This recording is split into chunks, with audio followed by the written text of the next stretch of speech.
الحمد لله رب العالمين والصلاة والسلام على خير خلق الله محمد وعلى آله وأصحابه الكرام وتابعيهم بإحسان إلى يوم الدين. ربنا أرنا الحق حقا وارزقنا اتباعه وأرنا الباطل باطلا وارزقنا اجتنابه. ربنا آتنا في الدنيا حسنة وفي الآخرة حسنة وقنا عذاب النار. برزان وخوشويستان أما لخزمة تفسير سورة التوبة 68 آيات من تفسير كردوها كرب العالمين. لم آياتان أخيرة بالذات زور باسي منافقين كرد وصفات كانيان وأخلاقيان روشتيان شون بوا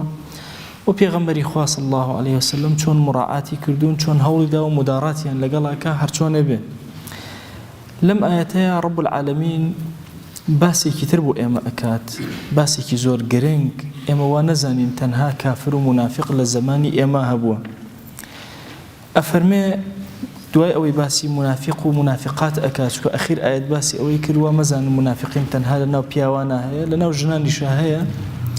لە زمانی پێغەمبەری خوایە صلی الله عليه وسلم 300 پیاوی منافق و 170 ئافرەتی منافقە هەبوون.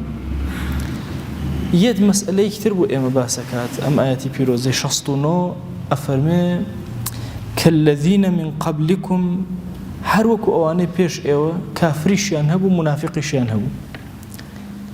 أفرمون بدليل أم آياته هيج بيغمبرك نهاتوا عليه الصلاة والسلام إلا دجايتي كراو لان هندي كافروا وكومالو منافقش بدوري وبون هاتون وتون لناخيانا كافر بونو لظاهري شاخوان ومسلمان بشان داو. مسألة النفاق بابتي كي تفصيلا ميجوي كي دورو دريجي هي لقل بيغمبراني ترى عليهم الصلاة والسلام. بلام ليرة خطابك كالذين من قبلكم علماء فرمون كافك أولنية الربطية بيش وهبه، يعني مثل الذين من قبلكم هاويني أواني بيش إيوة بيغمبري خواه صلى الله عليه وسلم بهمان تشن أمانج منافقيان هي. وخطابك خطاب نية بو إيمان داران، خطاب منافقة كان خوان هو منافقان ونزان الإثر إيوشتيك إبداعي تان كردو قوتان فسك شاردوتوا بيش إيوش هر أم نفاقة هر هبوا أواني كمنافق بون وكافر بون لبيش إيوا كانوا أشد منكم قوة هزيان لإيوا زور زياتر بون وأكثر أموالا وأولادا. ماڵیان زۆر زیاتر بۆ لە ئێوە، ئەولادیان زۆر زیاتر بۆ لە ئێوە. فاستمتعوا بخلاقهم بەشی خۆیان نەسیبی خۆیان لە ژیانە کە ویستویانە چێژیان وەرگرتووە. ئێوەش هەروە فاستمتعتم بخلاقكم كما استمتع الذين من قبلكم بخلاقهم. هەرچۆن ئەوانەی پێش ئێوە چێژیان وەرگرتووە لەو بەشە کەمە مادەی کە پێیان دراوە لەلایەن ڕەب العالەمینەوە، ئێوەش بە هەمان چەشن سوودتان وەرگرتووە. مسألة هي زور قرنجة. إما عنايتي رب من هي لقل عنايتي إله خوا جل جلاله. يا بابلن رزقي الربوبي من هي رزقي ألوهي من هي. لو أتزور كاد إنسان لم يشي بيت إشكال بلا باشا أما وصانا ألين مثلا تقوى بك دين داري بك خوا درجاي خير اللي أكاته وخو هو هي بيدينه ودرجاشي لكراته. يما رزقك من هي رزق الربوبية بيوتري خوي جورج جل جلاله كافر ومسلمان وبيدين وميروليك وشيرك هموي رزق الربوبية أخوة. رزق الربوبية رزق أسباب شنك أسباب زياتر بكار هنا حقيقي مثلا وكافر مسلمان شيء باي أو رزق الأدري بلام رزق ألوهية بريتيل رزق بركة. رزقك كلا الدنيا سودي اللي ورقري لا عاقبتها سودي اللي ورقري ويكاتك أم بخلت ألين مثلا رب العالمين لقرآن فرميتي ولو أن أهل القرى آمنوا واتقوا لفتحنا عليهم بركات من السماء والأرض. وأجر أهلي لا ديك يا شوينك شارك أجر إيمانيا هبوا تقوى داري بكن بركات أسماء مزيان بو أكينو. أم بابتا ربطي بألوهيتي عبداتي تو هي أما رزقك تايبة أخوة بس بإيمان داري أدا تشيجور قرتن لرزق إيمان دار هيتي. مسألة عمومي رزق للجهانا ربط بسياستي بريو بردن رزقي تو شون كاركي شون إيشكي کەسێکی مسلمان و کەسێکی کافر هەیە مسلمانەکە دوکانێکی دانا و دەموچاویەوە بەیەکە هەر کەس جێڵە سەلام عەلەیکم ومیش بەژێ وەڵا عەلەیکە سەلام نە هەڵەسێ لەبەری نە ئەڵێ فەرم و کابرای کافریش ڕوویەکی گەش و دەفەرم و قوربان و چایەکی بە بانکە طبعا لەوی ئەکڕێ لە تۆی ناکڕێ ئەمە ڕزقی ڕبوبیەتە بڵێ وەڵا خوا ڕزقم ئەدا و دەموچاومۆنکەی نابێت ئەوە سیاسەتێکە لە سیاسەتی بازار مەسەلە یان کەسێک ئەبینێ لەم کارەیە ئەزانێ خەیری تێیە کەسە کافرەکە پەلاماری ئەم شتە ئەدا ئەزانێ سوودی لێ وەرەگرێ ئەیکڕێت و ئەیفرۆشێتەوە مسلمانەکەش هەر بیری لێ ئەکات و بیکڕم نەیکڕم ئەیهێنێ ئەی بە طبعا خوای گەورە ڕزقیەوەدا چونکە ئەسبابی وەرگرێ ئەوە ڕزقی ڕبوبیەتە ڕزقی ڕبوبیەت لەسەر زەویە ڕەبتی بە مەسەلەی ئیمان و کوفرەوە نییە حتى إبراهيم عليه السلام دعاءك بو كعبة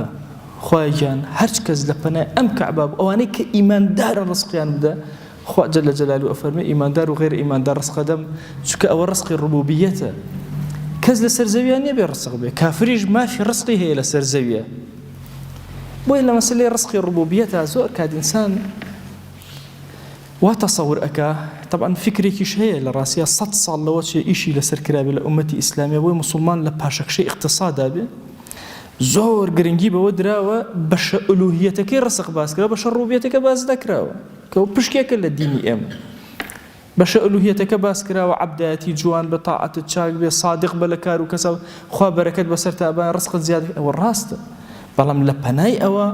ئەبێ ئەسبابە بەکارهێنابێ ئەبێ ئاگال لە ڕزقی ڕبوبی بێ بۆیە منافقین ئێمە وا تەسەور نەکەین یعنی بێ ڕزق و وەڵا لەبەرەوەی منافقە بێدین هەر حیج ڕزقی نییە خۆ ئێمە ڕزق تەوزیع ناکەین خالقێک تەوزیعی ئەکا کە ئەمانەشی خەلق کردووە بۆیە خوای گەورە باسی کافر و منافق ئەکا بە کافر و منافقی زمانی پێغەمبەر صلی الله عليه وسلم ئەفەرمێ کورە کافر و منافقی پێش ئێوە کورە ماڵیشیان لە ئێوە زیاتر بوو ئەولادیشیان لە ئێوە زیاتر بوو چونکە ئەسبابەکان چەندێ زیاتر بگریتە بەر ئومەتانی پێش ئێمە زۆر بەهێزتر لە ئێمە زۆر یعنی حەضاراتی پێشتر هێشتا ئێمە پێی نەگەیشت تصور كمثلا حضارات أهرامكان سير كإنسان لمصر جيهان سري سرما راست أمهم وشك كلاك خراوة سيق أم أهرام جورة دروس كبم برزية هندي دراسات الله أم أهرام لا شويني تدرس كذا هنا يعني أبوي تصورناك لو شن نبردي هل لأنه أم لما أم دروس كذا لو سيتر قينا وشك كلاك وكويه ورمان قيناك بس ئەوە سەیرە لە هەندێک شوێنە مادەیە کراوە بەسەر ئەم بەردانە بەردەکانی کردووە بە یەک هەموو ئینسانیەت و علمی ئەمڕۆ ناگاتەوە ئەو ئاستەی کە بزانێ باشە چۆن ئێستا ئێمە چیمەن تۆمان هەیە مادەیەک هەموو بەردەکان لەگەڵ ئەوە لە پەنای یەکا دانراون بۆتە یەک بەردی یەک قاڵب چۆن بوو بە چه شێوازێک هەڵکۆڵینی زۆر لە ئەخیرایان گاتە نەتیجە وەڵا ئەم بەردان لەسەر یەک دانراوە یەک بەرد نییە بە گەورەی هێنراوی باشا حضارات هێشتا نەگەیشتەوە ئاستان يعني خوای گەورە جل جلاله باسي قوم عادك ألم تر كيف فعل ربك بعاد عاد كين إرم قوم إرم ذات العماد أفرمي أولا باڵیان بەرز بوو لە خانووە جێیان نەبوو خێمەی گەورە گەورەیان ئەکرد عمودی زەخمیان دائەنا و یەک خێمەتی زۆر گەورەیان ئەدا بەسەریان لەوانە بۆیە جێگەیان نەبوو هەندێک ئەفەرمون ناخۆشیان باڵیان ئەوەندە بەرز نەبوو بۆ ئەندازە بەڵام دیکۆری ماڵی ئەوان وەکو ماڵی ئێمە نەبوو سەقفی نزم بێ سەقفی زۆر بەرزیان ئەکرد هەمووشی لە موو دروستەکرا بەو بەرزیەیاندا لە دوورەوە ئەبینرا بۆیە ئاەتەکە کە ئەفەرمێ التي لم يخلق مثلها في البلاد هەندێک ئەفەرمون قەومی عاد هاوێنەیان نەبوو هەندێک ئەفەرمون نا وەڵڵا ذات العمادەکە ماڵەکانیان هاوێنەیان نەبوو ئەو خێوەتانەی هەڵیان ئەدا هاوێنەی نەبوو سيري ثمودكي جابوا الصخر بالواد طبعا لنا وادية لنا دولة بردكم أتون بردي زور زخم يعني أنا أو وادية دان أنا جابوا ما قال بزاين همو عربي باي أو زاين بجرفان ألان جيب يعني أوش تيك كن كرا أوش تيتي أكي يعني أو برد جوريان جابوا الصخر بالواد أو برد جوريان كنك لنا يا دان يشتن إسراحتي لنا أو أكرت ماشا ولا أم قوة أم هيزة خوي جورا بمعنى عطا كردوه كافران وبيدينان يعني بيرسقلين والله منافقين وكافران لأيوة أوان ماليان زور تربو أولاديان زور تربو. رب العالمين ظلم لهيجيك لعبد كانك تنانت كافرك أجر كارو كسابتي خوي كر خوي جورا بأندازي الروبية كرسقي أدا بأندازي فكري خوي وهزي خوي وشيء خلاق وشيء بۆ جوانی بەکاریە لە حەقیقەتە. ئەگەر ئینسان کارێکی باشکە پاداشتی کارە باشەکەی وەرەگرێتەوە. بۆیە ڕاغیبی ئەسفانی ئەفەرمێ مەکتەسەبەه الئینسان من الفەضیلة ئەوەیە کە ئینسان لەناو فەضیلەتە دەستی ئەکەوێت. ئەفەرمێ ما له في الآخرة من خلاق ئەو ئیشە باشانەی کە لێرە کافر و منافق ئەیان کە خوا لە دنیاە پاداشتیان ئەداتەوە لە ئاخرەتە هیچ پشکێکیان نییە. بۆیە ئەفەرمێ ئەوان لە پێش ئێوە فەستەمتەعوا بخەلاقیهم هەر شتێکی باش کردبوویان ئەندازی باشەکەی خۆیان لە دنیا پاداشتی دانەوە. فەستەمتەعتم بخەلاقیکم ئێوەش پاداشتی خۆتان وەرگرتوتەوە هەر چۆن ئەوان وەریان گرتوتەوە. وەخوضتم کەلەذی خاضوا صفاتی منافقینی کۆنونوێ وەکو یەک وایە. خەوض دەرسی پێشەوە عەرزم کردن یەکی خۆی بکە بەناو ئاوا خۆی غەرەقکا پێوتێ خەوض لە زمانی عەرەبیە لە ئەسڵا بۆ ئەوە هاتووە كنا نخوض ونلعب ذرهم في خوضهم يلعبون وإذا رأيت الذين يخوضون في آياتنا فأعرض عنهم وهكذا وشي خوض بمعنى ليرش هرواي وخضتم كالذي خاضوا كافران ومنافقان بيش ايوه شيان كردبو ايوه رق اوانتان همو كردبو پشکی خۆشتاتە وەرگرتووە دەی ئەی پێغەمبەری خوا صلی الله عليه وسلم ئاگات لێبێ هەم ئەوانەی پێشوو هەم ئەمانەی زەمانی تۆ ئولائیکە حەبیطەت ئەعمالهم في الدنيا والآخرة بەشی خۆیان پاداشتیان وەرگرتووە کردەوەکانی تریان هەمووی هاڵوەشاوەتەوە لە دنیاشا و لە ئاخرەتیش لە ئاخرەتە صاحبی هیچ نین لە دنیاشا صاحبی هیچ فەزیلەتێ نین کە ئێرە بەجێ ئێهێڵ واتە کەسی منافق کاتێک کە دنیا بەجێ ئێهێڵە صاحبی هیچ شتێک نییە بۆی عرسانەکەم نیفاق زۆر خەتەرترە لە کوفر تەسەوور کە ئەم کەسەی کە کافرە لە دنیای پاداشتی خۆی وەرەگرێتەوە بڕواکەن منافق پاداشتەکەشی بە پسکە پزک وەرەگرێتەوە بە ترس و لەرزە لەزەتی لێ ناکە لەو دنیاشە وشەی حەبیتەش عەرزم کردن لە قورئانە بۆ شیرک و کوفر بەکاری لەکوێ لە قورئانە بەکار هات یعنی ئەم کەسانە یا کافرن یا مشرکن لە منافقین فەرمێ ئولائیکە الذین حەبیطەت ئەعمالهم في الدنيا وفي الآخرة لە دنیاش و لە ئاخرەتیشە سەرگەردان صاحبی هیچ شتێک نین وأولئك هم الخاسرون أمانة دوراون لآخرة أيتر أما تاو دوراوكان كين بريتين لم منافقاني كين بين مسلمانان ين أرون وأمشوك دواي أم آية بيروز رب العالمين أفرم ألم يأتهم نبأ الذين من قبلهم قوم نوح وعاد وثمود وقوم إبراهيم وأصحاب مدين والمؤتفكات بيريانا خاتم یەکەم جار پێوتن وتی پێش ئێوەش هەم منافق و کافر هەبوو ئاگاتان لێبێ دوایەوە فەرمێ باشە ئەوانە هەواڵی نەبە کەلیمەیەکە لەگەڵ خەبەرە لە زمانی عەرەبیە جیاوازەکەی چییە نەبە بەشتی گەورە ئەوترێ هەواڵێکی گەورە پێوتر نەبە إذا جاءكم فاسق بنبأ فتبينوا فاسق وردە هەواڵیەنە زۆر گوێمێنێ بەس هەواڵێکی هێنا جێ گرنگی بوو ئەلەو بکۆڵنەوە بزان نەوەکو ڕاز بێ درۆ بێ لە خۆتانەوە ئەن تصيبوا قوما بجهالة پەلاماری خەڵک نەدەن لەسەر ئەو هەواڵەی کە بۆتان نییە یان عما يتساءلون عن النبأ العظيم کە هەواڵی ڕۆژی قیامەتە پرسیارەکەن دێ ئەفەرمی ئایا هەواڵی گەورە گەورەی قەومانی پێش خۆتانتان بۆ نەهاتووە قەومی نوح ململانێ لەگەڵ نوحا کرا عليه السلام هەمویان بە خەسارەتا چوون قوم عاد وثمود بخسارتها شون قوم إبراهيم بخسارتها شون أصحاب مدين قوم شعيب أكا عليه السلام أصحاب مدين وإلى مدين أخاهم شعيب أوانش بهمان شواز بهلاكا شون والمؤتفكات قوم لوط عليه السلام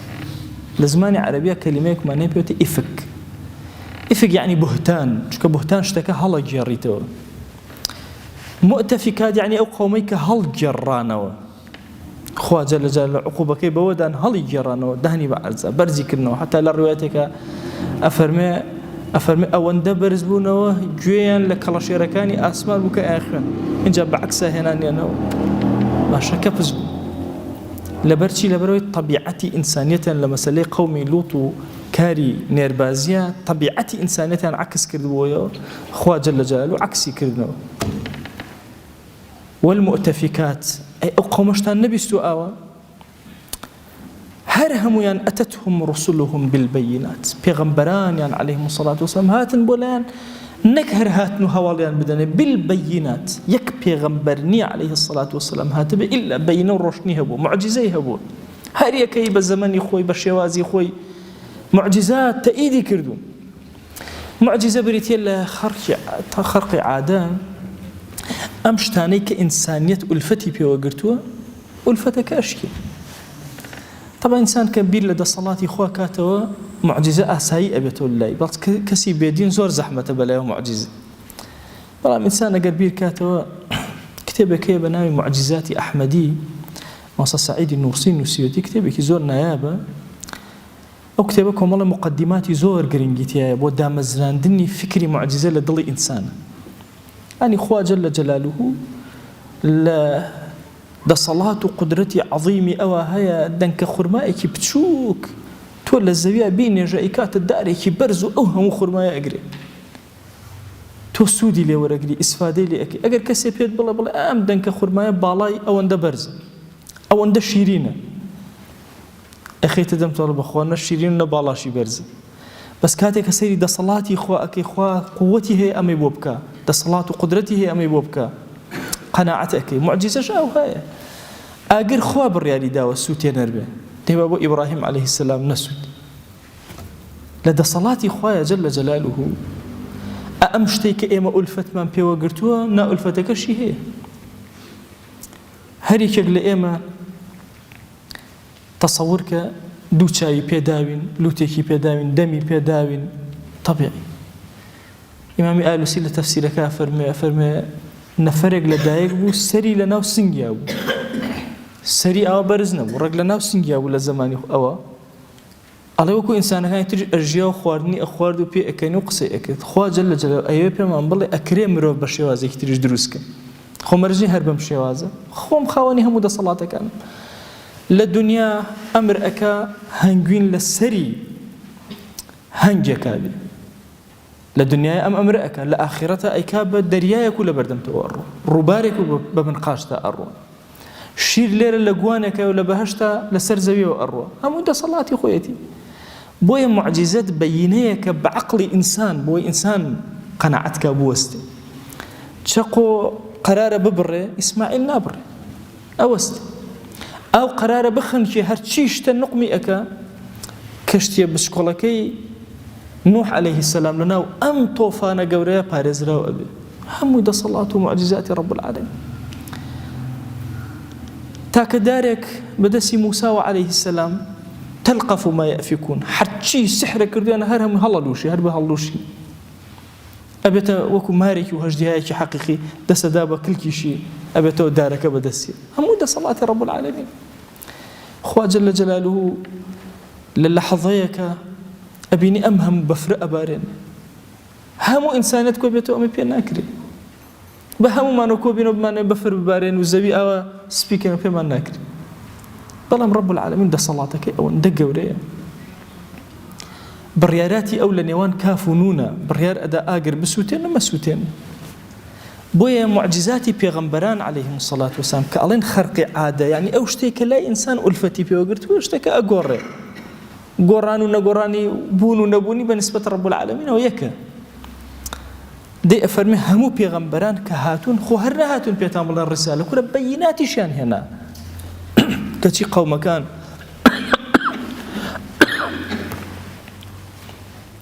كتي قوم كان هرهميان هاتن بيتشواني أميان كرت هاتن بربركانيان كرت هاتن نفاقيان تياك لقل بيغمبران عليهم الصلاة والسلام لقل أمشى فما كان الله ليظلمهم خوا جل جلاله ظلم لم عبدانا ناكا بشككاني بشي جيانيان للربوبية أو أنا بعطاءكاتو ولكن كانوا أنفسهم يظلمون أو خويان بو خويان ظلميان لنفسي خويان أكرد نفاق وكفر أوانيان أكرد أقرنا خوا جل جلاله ظلم لم عبدانا ناكا أم دو آية بيروزا بأيما ألين زور غم مخون بكفر النفاق. طبعا يشيك لغم كان إنسان مسلمان كبديني أبيني زيادة كدائما خفت أخوة طبيعتي إنسان أوها نفاق أبيني زور ونارحد أبي دروني كسي مسلمان فساد زور أبي بينا خوش شو بيتواني فطرتيتي بيتواني دينيشيتي خم مخون منافق زور أبي وكافر زور أبي وبهيزيش أبيد ماليان زور أبي أولاديان زور أبي تشكي باش يعني ما ترسم غميشي بي مخون ئەوانەی پێش ئەمان زۆر لەمان باڵا دەستتر و هەمووشیان فەوتان و ئەمانیش هەموو ئەفەوتێن و کۆتا ئەبن ئەوەی کە ئەمێنێتەوە ئەهلی دین و خواناسی و ساغبوونەوەیە بۆ خوا جەل جەلاله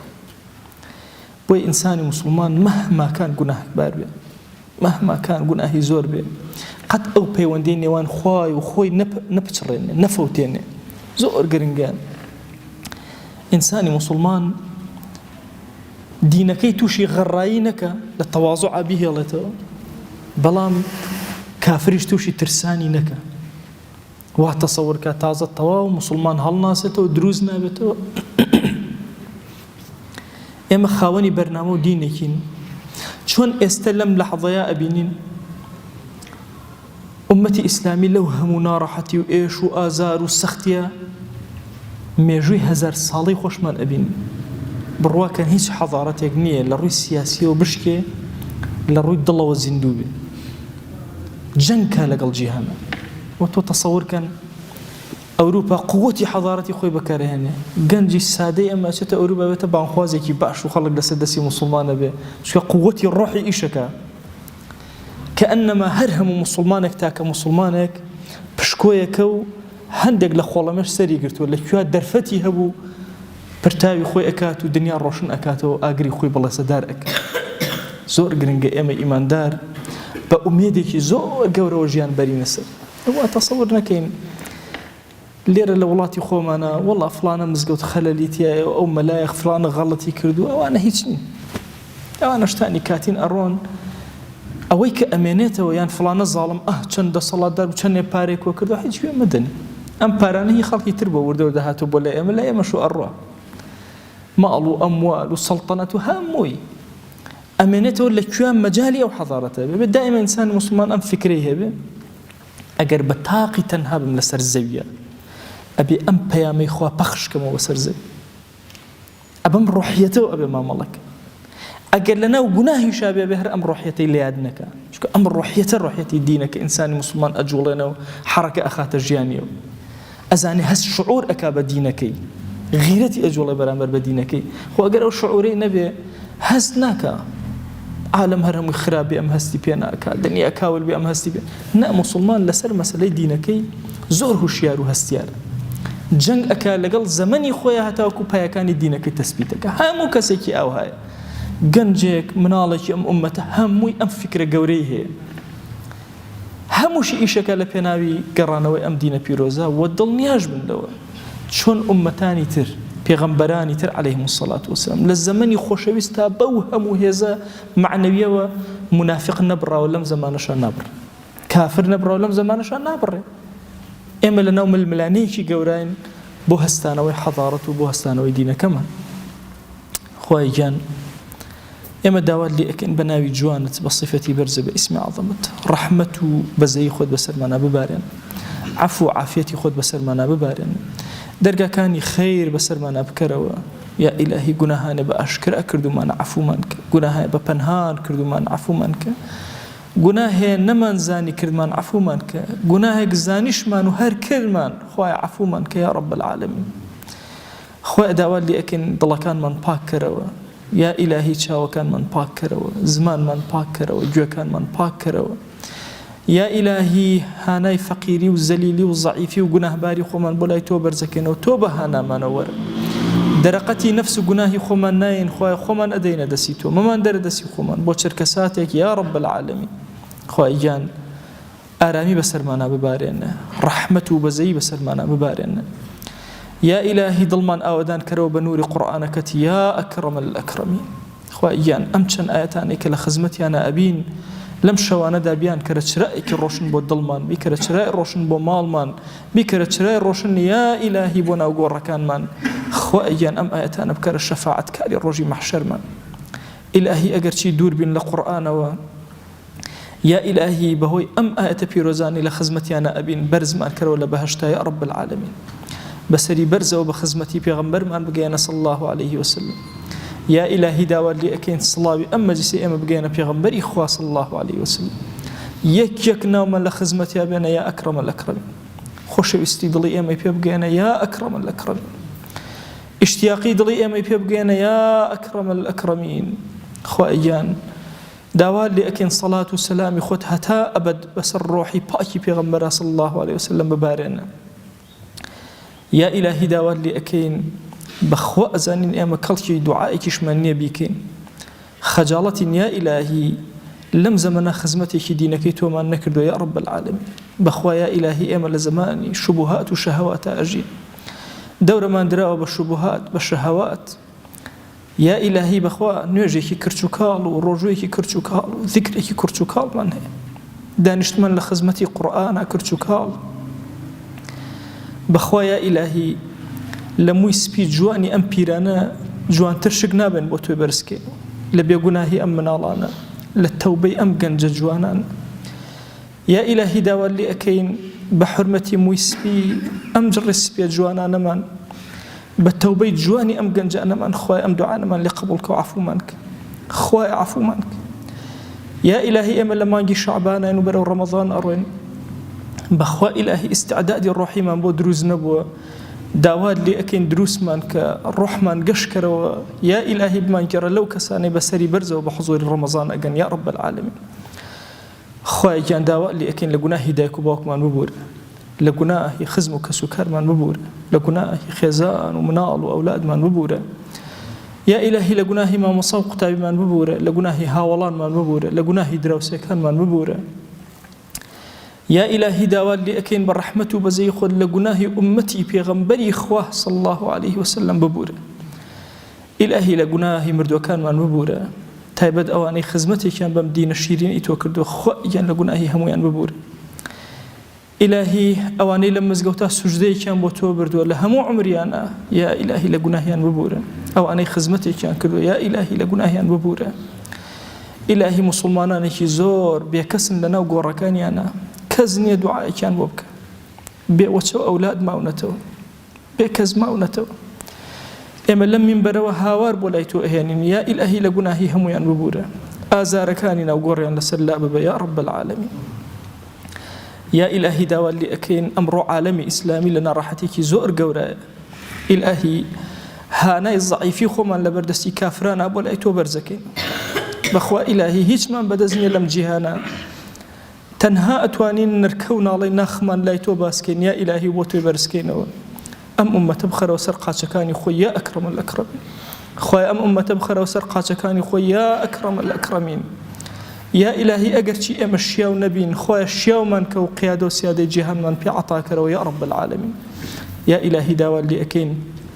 بە ڕەحمەتی خۆت بە بەزەی خۆت مەمان دەرەدەسی خۆمان یا ئەکرەمە الأکرەمین مەمان دەرەدەسی خۆمان یا رب العالمین سپاردە لای تۆ زایە نابێ و ئیمانی خۆمان سپاردەی تۆ کرد سپاردە لای تۆ زایە نابێ یا ئیلاهی و ڕەوشت و ئەخلاقی خۆمان سپاردەی تۆ کرد سپاردە لای تۆ زایە نابێ و گەنجانی ئومەتی پێغەمبەری خوامان صلی الله عليه وسلم سپاردەی تۆ کرد یا ئیلاهی سپاردە قەت لای تۆ زایە نەبووە کۆتایی حیات و ژیانی خۆمان شایەتومانی کۆتایی عمرمان سپاردەی تۆ کرد یا رب العالمین مەمان دەرەدەسی خۆمان بۆ چەر کەساتێ یا ئەکرەمە الأکرەمین تۆ خۆ سەرپەرشتیمان کە یا رب العالمین آمين آمين والحمد لله رب العالمين وصلى الله على سيدنا محمد وعلى آله وصحبه وسلم تسليما كثيرا أبدا إلى يوم الدين خواهي قول لقناه من الشيء وجبوري خواهي من قبولك